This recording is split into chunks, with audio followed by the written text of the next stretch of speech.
দর্শক, এই মুহূর্তে রয়েছি নারায়ণগঞ্জ ঐতিহ্যবাহী ফতুল্লা গরুর হাটে।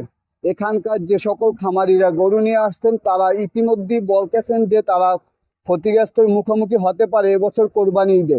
যে পরিমাণ টাকা খরচ হয়েছে গরুর পিছনে, এমনটাই বলছে যে সেই ক্ষতির সম্মুখীনটা যে কাটিয়ে উঠবে তেমন কোনো বেচা কিনা নেই এই হাটে।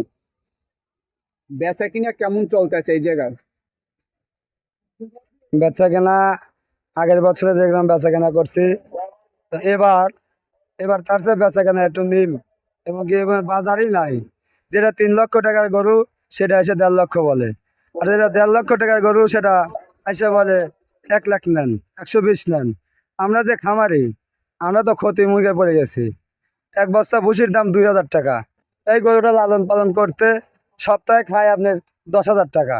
এই গরুটার বয়স 2 বছর। এই 2 বছরে কত টাকা গেছে? 2 লক্ষ টাকা। আর আমরা যে মূল্যটা দিয়ে নিয়ে আসছি সে মূল্যটা তো আমরা পাচ্ছি না। অনেকে বলতেছে এই বছরে বাংলাদেশে একটা ঘূর্ণিঝড় হয়েছে, সেই ঘূর্ণিঝড়ের প্রভাবে অনেকে আর কি বলতেছে ঘূর্ণিঝড়ের প্রভাবের কারণে কিছুটা দাম কম এবং অনেকে কোরবানি থেকে সরে আসছে, এবং যেহেতু কোরবানি বাকি আছে আর 2 দিন, সেক্ষেত্রে আপনারা কি মনে করেন যে সবকিছু কি ক্ষতিগ্রস্ত মুখে আছেন কিনা? আছে আর 2 দিন ঈদের বাকি। তো যেরকম আমাদের হাটের পরিস্থিতি এখন বর্তমান দেখতেছি, আমরা যে কৃষক খামারি, আমরা তো সবাই ক্ষতির মুখে পড়ে যাব, কারণ আমরা মূল্যায়ন পাচ্ছি না। তো যে গরুটার মূল্য 3 লক্ষ টাকা, এই গরুটার মূল্য দাম দিচ্ছে মাত্র 150 টাকা।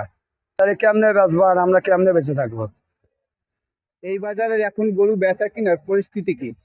এই বাজারে এখন বেচাকেনার পরিস্থিতি মোটামুটি ভালো। কাস্টমার কাস্টমার ধীরে ধীরে আসতেছে, দাম দর করতেছে। যেহেতু বাজারে আর কি ঈদের বাকি আছে আর মাত্র 2 দিন, যেহেতু আজকে শুক্রবার সোমবার ঈদ, এখন দুই একটা বেচতেছি, দাম দর হচ্ছে। এই তবে এবছর খামারিরা কি ক্ষতির কোনো সম্মুখীন হবে কিনা এই বিষয়টা যদি একটু বলতেন। খামারির ধরেন 2200 টাকা বস্তা ভুসি কিনে বোঝেন নাই।